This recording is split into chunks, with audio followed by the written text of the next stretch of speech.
You're tuning into Black and White Sports on YouTube. The no-holds-barred truth on sports. The main event starts now. I'm back. Road Rants for Black and White Sports. Well, we've had a lot of NFL people come out really running their mouth about Jon Gruden. One of them being an ex-player, Keyshawn Johnson. And really and truly, when you peel back the curtain on Keyshawn, he didn't like how things ended with Jon Gruden. So for Keyshawn, this is a personal issue. Okay, I don't think Keyshawn's been talking objectively about the feelings of Jon Gruden. He's talked about Jon Gruden being a fraud. Well, that fraud's got a Super Bowl championship. Okay, so whether you liked Jon or not, Jon's got a proven record in the NFL of success. And frankly, I think, is Keyshawn Johnson even in the Hall of Very Good? I think that's up for debate. Well, there's somebody that is clearly in the Hall of Very Damn Good. I mean, borderline NFL, at least NFL Hall of Fame, at least from a statistical standpoint. He's very, very close.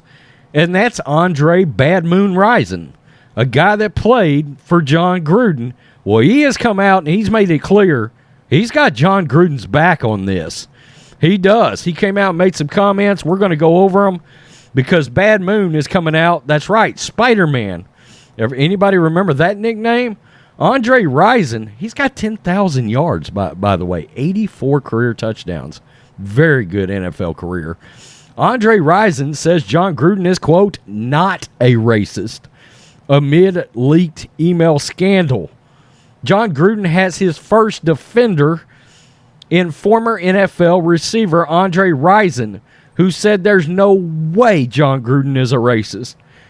Rison told TMZ Sports that despite the number of Gruden emails that showed he used racist, homophobic, and misogynistic language, he is confident in sticking up for his former head coach. Rison played under Gruden for the Raiders in 2000, his last season in the NFL. Quote, we all say some things behind closed doors that we regret or wouldn't say in public. That is an absolute fact, including everybody like Keyshawn Johnson that's coming down on Jon Gruden right now. Rison said, quote, we've all made mistakes. I believe who he said and what he said and who he intended it for, it was intended for that person and nobody else. There's a thing called not intended for public consumption. Yeah, that's a thing. Rison's words of support are the first to come from any former player or colleague of Gruden since the second batch of emails was released. Yes, but we want to be fair here to Jon Gruden. This is Fox News. When the emails came out where they said, okay, he made racist statements, it should be noted Mike Tirico, a black man, Tony Dungy, a black man, went on national television and defended Jon Gruden and made it very clear, in their opinion, Jon Gruden was not a racist, and they had worked directly with Jon Gruden in the past. Keyshawn Johnson, who played under Gruden in Tampa Bay in 2002 and 2003, had issues with him earlier in the week on ESPN's Keyshawn, J. Will, and Max. That was far from surprising to hear language that Gruden said he used in email. He's always been a fraud to me. From day one, he's always been a used car salesman. Aren't you kind of a fraud, Keyshawn? Haven't you sort of always acted like you were this great all-time wide receiver? Interesting. Seems kind of fraudulent to me, actually. 58-year-old former Super Bowl champion is unlikely to find himself on the sideline again, nor will he likely be on the airwaves in the near future. Rison's aware of this, but said that Gruden should still be fulfilled for everything he gave to the league. Quote, you've already given this game some of the best tutelage and best leadership you possibly could give, Rison said.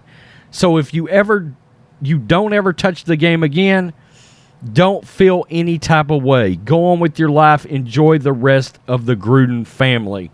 That's a good job and a good way of putting it from Andre Rison. I still believe at some point Jon Gruden is too good as an analyst. He was one of the best in high demand. ESPN, they still wish Gruden was around.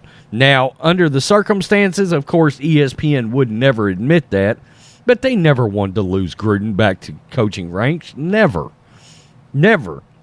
And we've seen what's happened to Monday Night Football and the broadcasting since he's left.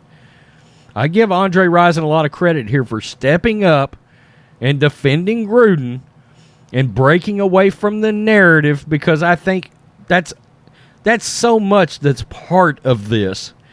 Okay, we know these athletes that are coming out and these people that are coming out and hammering on Jon Gruden, they're doing it for their social justice points. And we know that. They're social justice cookies. Okay?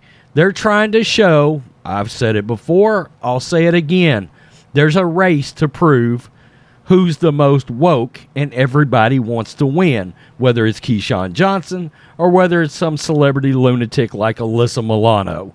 We know that is a thing, okay? The perception of and level of wokeness, you have to prove it.